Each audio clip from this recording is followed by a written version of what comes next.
Hi everyone, my name is Maggie.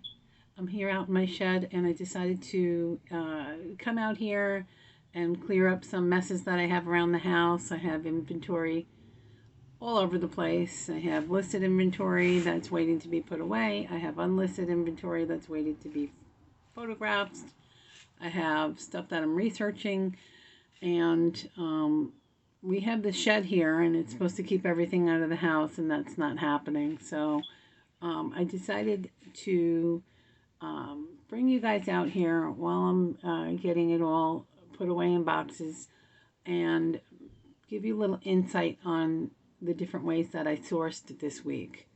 I hope you enjoyed my very first video, and I hope to see you again. So these items that are on the windowsill are items that I picked up at a really nice thrift store that we stopped at while we were waiting for the auction place to open up so that we could pick up our items that we won at auction. The nice thing about shopping at this store, well, first of all, when I walked in, it was struck me as like, oh no, this is going to be like a retail shop type thing. But we stayed and we looked around because everything was really nice. And I figured we could find a few things that we could, find a decent margin to resell. So first over here is this coil basket.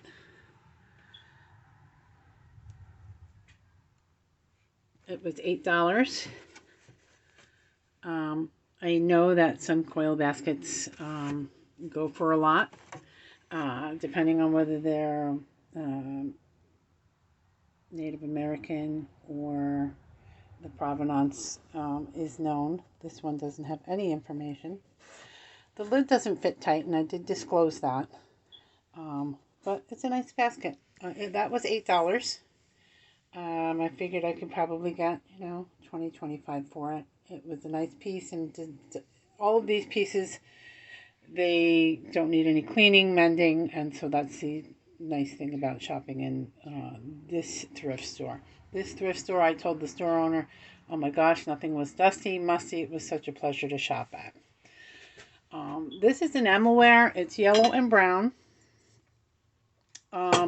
This part of it looks like it came from a camping set because it's got the holes in the spoons and the oval. Now, this was priced separately. This and one of the bowls was $5, and then one of the other bowls was $2. And there is not a lot of yellow enamelware on eBay. So I figured that I could probably get 25 to 30 on. Pretty good margin there. We have this beaded purse. This reminds me of like the 80s to 90s, like going to prom and getting a special purse for it. Whether it's older or not, I don't know, but it could be considered vintage. It's got bugle beads and seed beads. It's got the kiss clasp. Sorry guys. The inside was pretty clean and has a label, so I was able to put it. It's called La Regale. There's a little bit of, I think that's ink at the top, which I did disclose as well.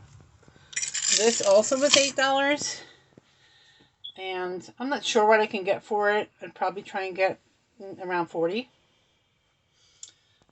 German vocabulary cards. I knew in the store that these were not worth a lot because I looked them up. But I absolutely love it. I love vocabulary. I love reading. All the cards are in good shape. Only goes for about $10. And I paid $2. But I didn't care because I really liked it. Thought it was neat. And then this is something that my husband picked out. And it's like a ball type pattern. Got roosters and bunny rabbits. And sorry for the lighting, guys. It's not real bright in here. So this was his reasoning, and I really stop and listen to my husband when we're outsourcing, because he has found some of the oddest things that are worth some of the, the most money. So what he basically said was he was turning things over and looking at them, and that when he turned this over and looked at it, it didn't have some, made in China sticker on the bottom, and it was actually stamped. Now, I would typically turn that over and say, well, I know nothing about it, and put it back. But it was $8 also. And so we figured, just on looks alone, we would be all right. So all of this is one thrift store shop. I want to say it came to $32. And when I got home and did a Google search on a Google image search on the stamp for this, there was similar vases, a little taller. This is, I think, 8 inches, and a 14-inch vase was going for $70, $80. So I figure just that alone would probably get $50 to $60. So all of these items are listed, and I came in here to force myself to inventory them so that when they sell, God willing they sell, I'll be able to find them. So to contrast, these items down here are part of a church sale that we went to. Now, I'm always watching people go to these great church sales on YouTube, and we just moved to the area, so if there's those types of church sales here, I am not familiar with it. But there were 2 church sales in one day. So this is part of what we got at one. Now, the mistake that we made was a lot of the stuff had prices on it, and they were like crazy prices, like, $10 for a figurine that was, made in occupied Japan, and, we left a lot on the table. And then when we went and checked out, the woman was like, okay, that's $8. And, we were on a time constraint, so we didn't go back and pick up all the other things that we passed by because they were priced probably from a previous garage sale or a previous antique shop. So I've got these 2 ashtrays. I love ashtrays. I like this one because it's botanical, and I like this one because it looks retro. So, retro, flower power, things like that is what I'll use in this one as keywords. In this listing, I used botanical, and then I might have said yellow aster, hummingbirds, that kind of thing. That one is made in Japan. I likely said it was Otagiri style, because that's what it looks like to me. These don't go for a lot, so I grouped them together. These were a surprise. These 2 plates here,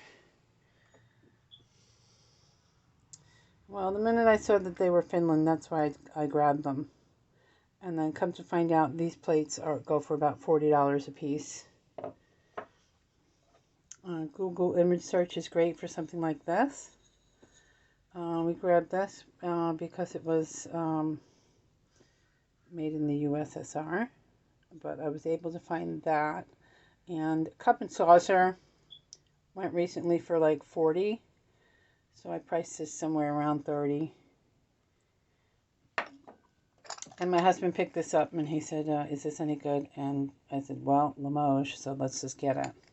And, we grabbed all these things and a few other things that I haven't listed yet. But this was $8 and should probably get me somewhere around $100 or so.